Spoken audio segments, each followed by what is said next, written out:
is what? Collection of genetic variability. So as we discussed in a previous session, the plant breeding is further classified into, you can say, 5 steps. Okay, we will discuss each and every steps in detail. So first of all, the purpose of plant breeding to mix the feature. Okay, mixing of feature. हम लोग ने जब इसका introduction देखा था तो introduction में मैंने आपको बोला था कि ये वाला डायग्राम अच्छे से बनाना. ये डायग्राम जो है क्या बताता है कि एक प्लांट है that is a disease resistance. Okay, उसको कोई डिजीज नहीं होता है. एंड दूसरा प्लांट है that has a better flavour in their fruits. So breeding करने का पर्पस ही यही है कि हम लोग किसी भी दो प्लांट के फीचर्स को क्या कर दे, मिक्स कर दे. तो जब भी किसी दो प्लांट्स के फीचर्स को आप मिक्स करते हो that is called it as a plant breeding. अभी इनका जो हाइब्रिड रेडी हुआ है और you can say breed ready हुआ है दैट हैज बोथ फीचर्स. आप ये प्लांट्स को अगर ऑब्जर्व करोगे, this is a disease resistance plus it has better flavour. So दोनों फीचर इसके अंदर होते हैं. So that is a purpose of plant breeding. हमको क्या करना है, दो अलग अलग प्लांट्स के फीचर्स को ज्वाइन करना है या फिर बोल सकते हो कि ऐड करना है. And because of that you will get both characteristic in a single plant. तो यहाँ पर भी वही कर रहे हैं हम लोग. The main step that is found in the plant breeding that is called collection of genetic variability. So collection of genetic variability का मतलब क्या होता है, you have to find the two plants, one is considered as a male, another is considered as female, and both have different characteristic. दोनों के feature एक दूसरे से टोटली अलग होने चाहिए ताकि जब भी उनका हाइब्रिड रेडी हो तो उसमें पेरेंट्स, दोनों पेरेंट्स के जो एक दूसरे से टोटली डिफरेंट है, उन दोनों के फीचर्स जो है ना उसमें मिक्स हो जाए. Now in the wild you can से relative many crops pre existing genetic variability is available. Okay, so now what do you mean by wild relative? If you are selecting the plant which is a natural one, okay, बहुत सारे जो plants या फिर pulses आप market में खा रहे हो, मैक्सिमम जो है ना वो ब्रीड है.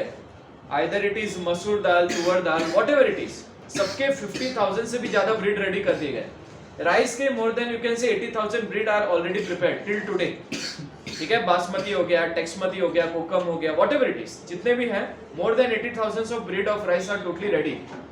यहाँ पर आपके सामने जितने भी प्रोडक्ट्स आ रहे हैं all are the hybrids. So for the thing is what, अगर आपको एक्चुअल में न्यू ब्रीड बनाना है तो आपको वापस से रिवर्ट बैक जाना पड़ेगा. आपको वैसे प्लांट्स को सिलेक्ट करना पड़ेगा जो वाइल्ड रिलेटिव है. Okay, wild relative means actually they are natural. Okay, they are not a breed. And फिर बाद में उसमें से आपको क्या करना है, उसमें से आपको सुपीरियर सिलेक्ट करना है. आपकी क्या डिमांड है, आपको कौन सा ब्रीड चाहिए? आपको ऐसा राइस चाहिए जिसका ग्रेन का साइज बड़ा है, आपको ऐसा राइस चाहिए जिसकी स्मेल अच्छी है, आपको ऐसा राइस चाहिए जिसका टेस्ट अच्छा है. तो आपको कोई भी क्वालिटी को सिलेक्ट करना है, जैसी डिमांड है वैसी आप क्वालिटी को सिलेक्ट करोगे. What the second point is telling, collection and preservation of wild varieties, species and relative of cultivated species and pre requesting of effective explanation of you can से natural gene. मतलब for example कि आपके पास option है, you have selected the 5 different seeds of rice. Okay, अब आप क्या करोगे, directly उनका ब्रीडिंग नहीं कर पाओगे. Before breeding you have to see the whole genetic makeup. आपको देखना है कि वो राइस के पास कौन कौन से टाइप के जीन अवेलेबल है. क्या वो राइस डिजीज रेजिस्टेंस है, क्या वो राइस का कलर अच्छा है, क्या वो राइस का टेस्ट अच्छा है, क्या वो राइस का स्मेल अच्छा है. All are the decided by gene. Now what do you mean by gene? It is a part of DNA. Okay, it is a small sequence of DNA which decide the features. आपके भी body में अलग अलग तरीके के gene है. For example your body is fair just because of your gene. Okay, your body is slim just because of your gene. Okay, your hair are curly just because of your gene. Okay, your hair are straight again just because of gene. Pupil का colour black है, again gene. Height 5 feet है, again gene. So each and every feature is decided by gene. Rice के साथ भी वही होता है. अगर हम लोग राइस का बात करें, so what ever feature rice has that is just because of gene. So before breeding, you should know all the gene कि भाई ये जीन ये काम करता है और ये जीन वो काम करता है. That thing you should know. Okay? So आगे का स्टेप क्या है, चलो अभी आपको पता चल गया कि भाई ये राइस का ये वाला जीन अच्छी क्वालिटी का है. नेक्स्ट थिंग इज व्हाट, अब आपको क्या करना है, उस राइस के उस जीन को सिलेक्ट करना है एंड देन उसको कलेक्ट करके रखना है, स्टोर करके रखना है. And that is called germ plasm collection. Now what do you mean bye germ plasm? Germ plasm is a part of you can से seed which carries the gene. Okay, seed का अगर आप part देखोगे ना, तो अगर आप seed के स्ट्रक्चर को कभी भी ड्रॉ करोगे, I think it was there in a first lesson.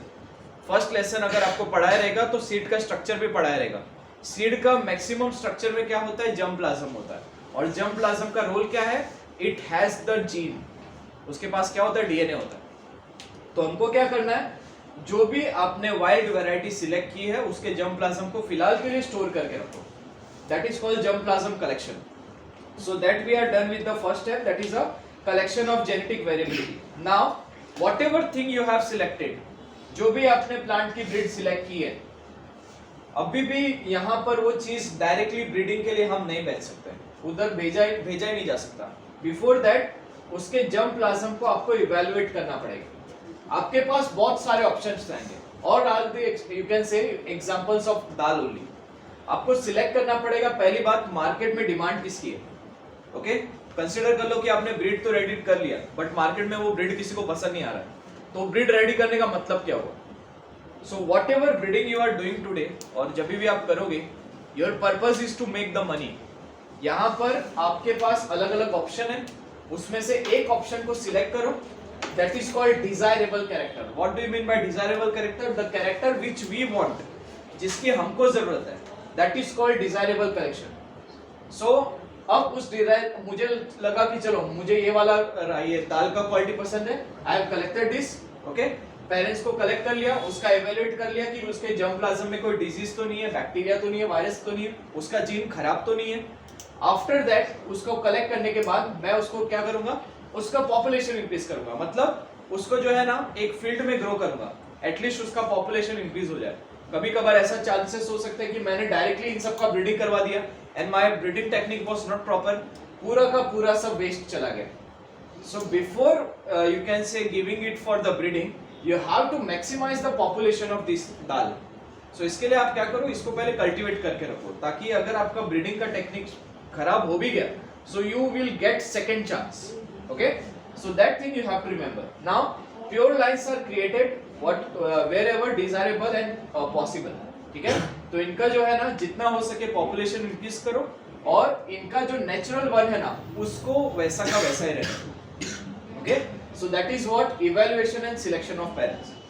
नाम अगर आपको हेडलाइन भी पता हो जाएगा ना, ठीक है, एग्जाम में अगर एक क्वेश्चन आता है ब्रीडिंग का, if you understand the name of headline और you can say the meaning of headline, you can write the answer by your own.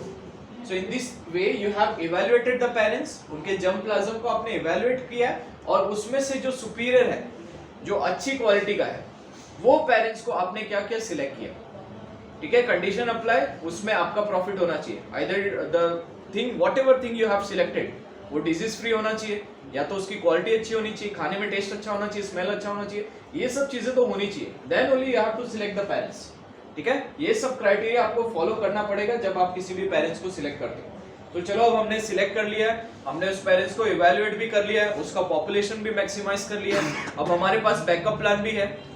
तो अब हम अपना जो एक्चुअल स्टेप जहां पर करने जा रहे हैं, that is called it as a cross hybridization. यहाँ पर आप देख सकते हैं दो तरीके के आपको कॉर्न्स दिख रहे हैं, ठीक है, मेज दिख रहे हैं। एक कॉर्न जो है वो जो है बेसिकली क्या है, इसका हाइट अच्छा है, और दूसरे कॉर्न का अच्छा फीचर क्या है, I am talking about the good feature, not bad features. हाँ, सो एक का अच्छा फीचर भी है, बुरा फीचर्स भी है, इसका भी एक अच्छा फीचर है, बुरा फीचर है, that we are going to discuss now. इसका what is the good feature of this inbreed, the thing is what, height is a good feature, but what is the bad features, it is not completely filled with the seeds, और you can say maize, maximum portion ऐसे ही खाली है, so that is a bad features. इसका अच्छा feature क्या है, maximum portion is filled with the corn but the height is small, that is a bad feature. तो दोनों का एक एडवांटेज है, एक डिसएडवांटेज है, इसका भी एक एडवांटेज है, डिसएडवांटेज है। तो हम लोग का पर्पस ही हाइब्रिड बनाने का क्या है, ताकि इनका गुड फीचर क्या हो, मिक्स हो जाए। यहाँ पर जो इनका हाइब्रिड रेडी हुआ है, यहाँ पर इसका हाइट इसकी तरह है, ठीक है, और इसका जो सीड का फॉर्मेशन है इसकी तरह, समझ में आया।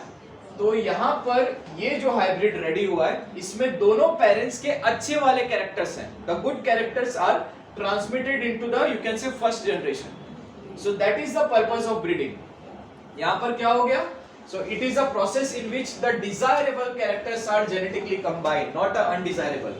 कभी कभार ऐसा होता है, अगेन आई टोल्ड यू, हमने यहाँ पर प्रीवियस में हमने क्या किया, जो भी पेरेंट्स को सिलेक्ट किया था उसको पॉपुलेशन को मैक्सिमाइज क्यों किया था।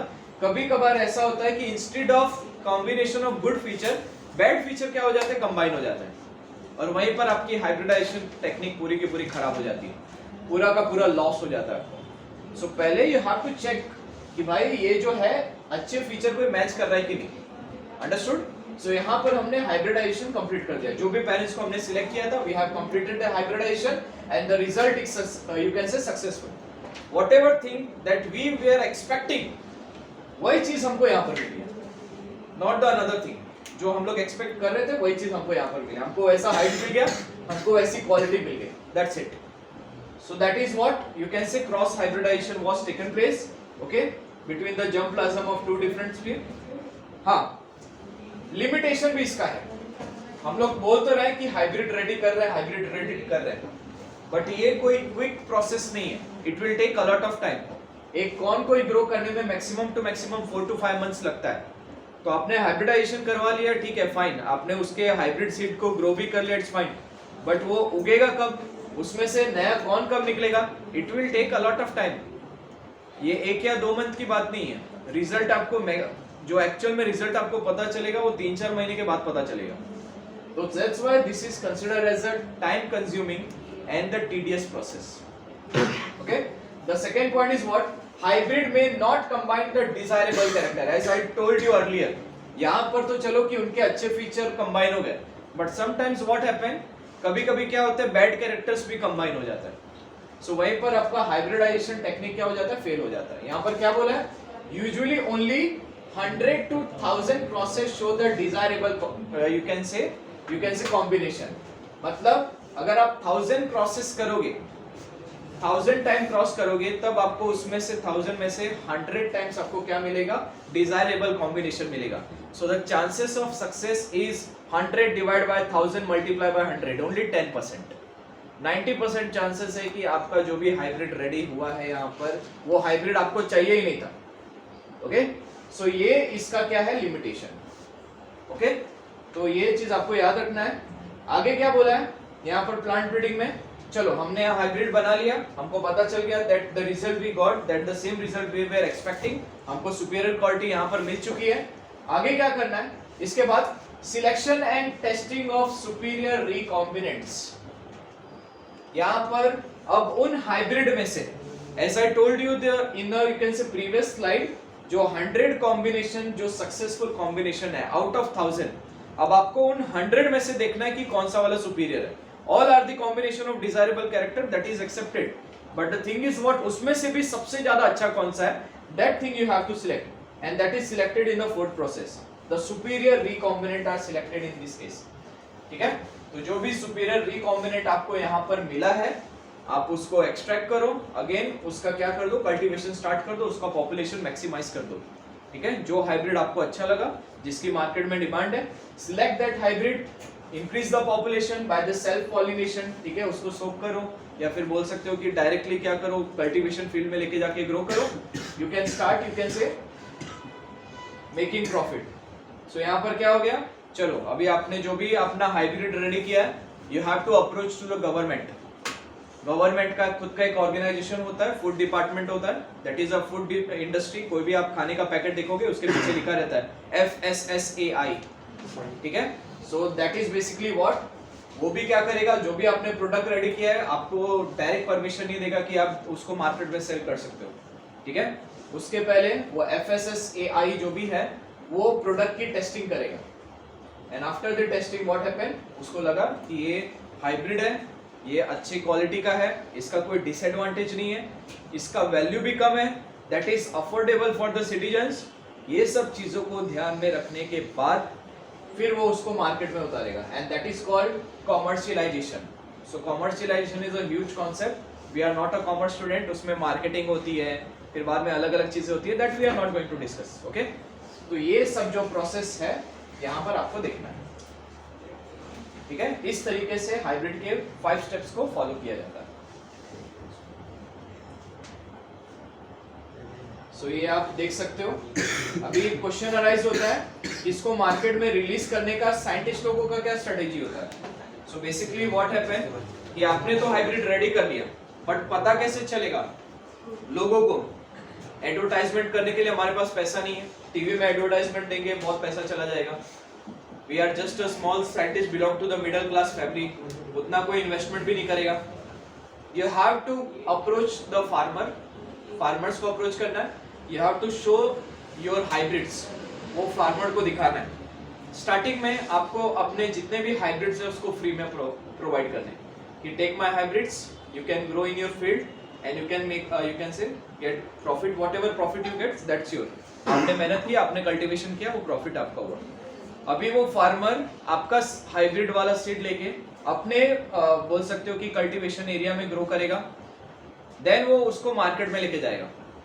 फार्मर को लगा कि आपके हाइब्रिड वाली क्वालिटी की डिमांड मार्केट में अच्छी है, तो फार्मर नेक्स्ट टाइम आपके बिना बुलाए वो आपके पास आएगा, बोलेगा I want that hybrid seed again and this time he will pay you for this. Understood? So this is the idea of commercialisation of agricultural things. यहाँ पर क्या लिखा है? The evolution of following is testing by the material in the farmer field for at least growing season and several location in a country. तो testing कैसे की जाती है? टेस्टिंग इस तरीके से की जाती है, चलो उसमें all content protein, fats, carbohydrate है, ये तो एक्सेप्टेबल है, चलेगा, बट ये भी देखा जाता है कि which is the suitable season for growing that thing. Okay, India में दो तरीके की फसल होती है, that is called kharif and rabi. ठीक है, एक को बारिश के टाइम पे सोक करते हैं, एक को जो है विंटर के सीजन में हम लोग सोक करते हैं, फिर काटना दिवाली के टाइम पे हम लोग जो है संक्रांति के टाइम पे उसको कट करते हैं।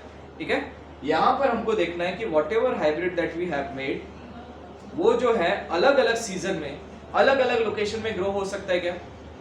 क्या वो coastal area like you can से केरला, कर्नाटका, वहां पर ग्रो हो सकता है? क्या वो hilly region like Ladakh, Kashmir, यहाँ पर ग्रो हो सकता है?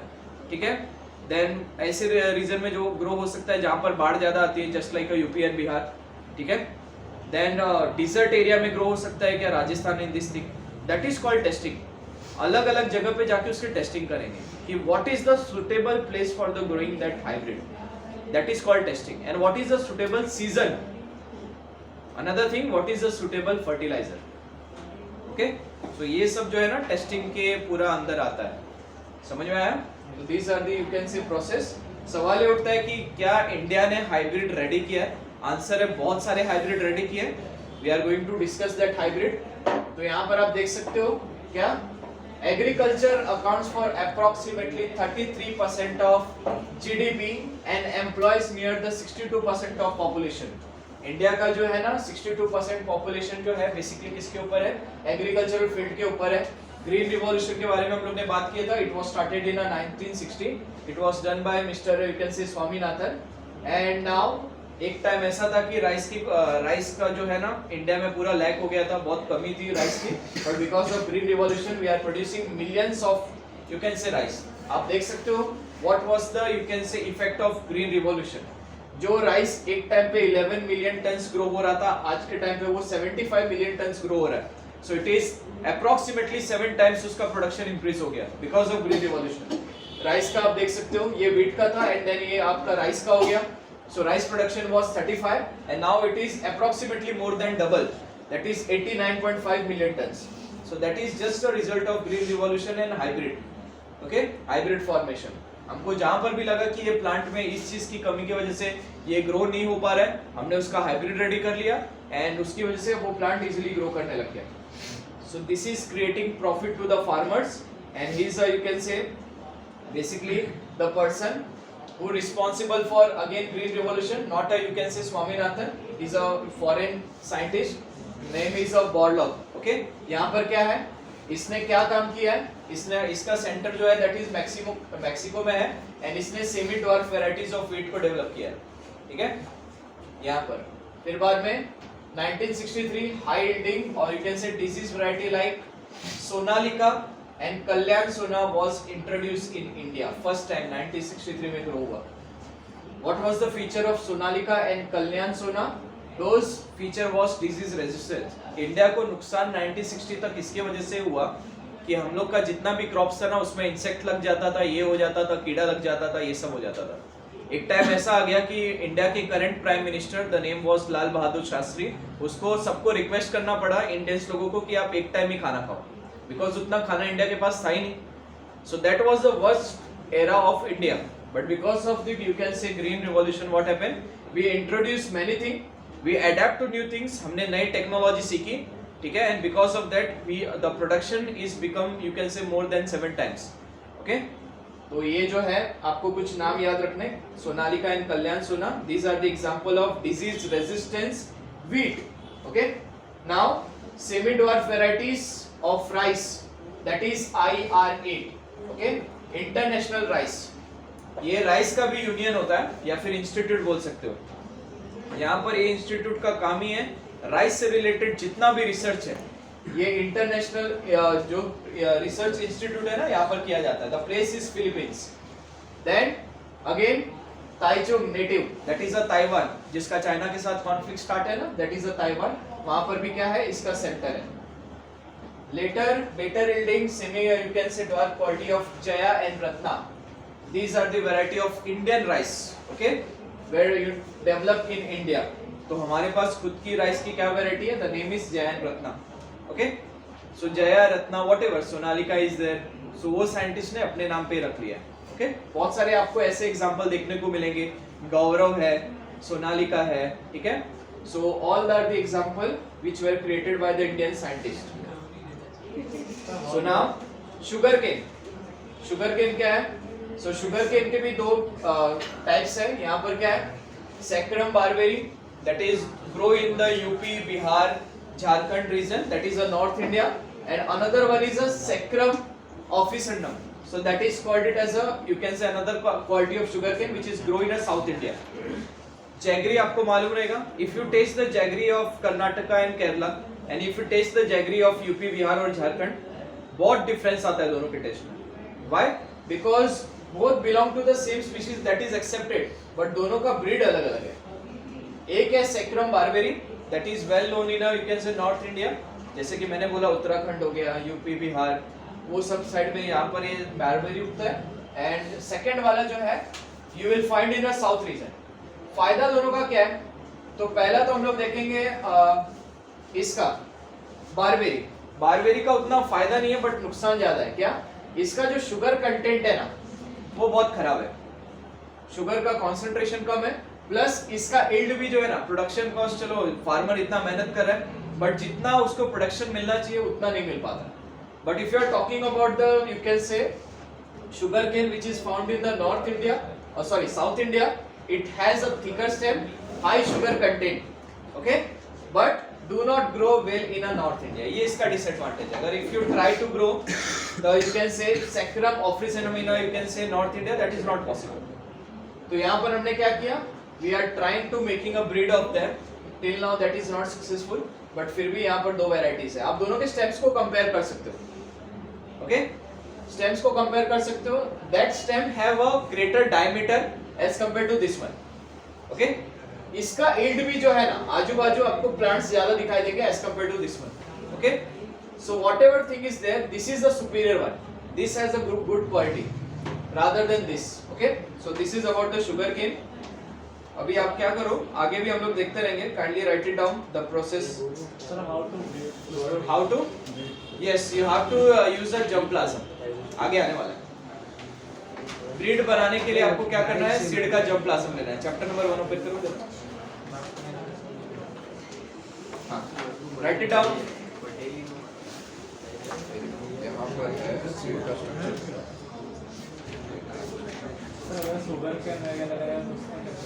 उसकी भी सीड आता है, उसके भी सीड आता है, हर चीज का सीड.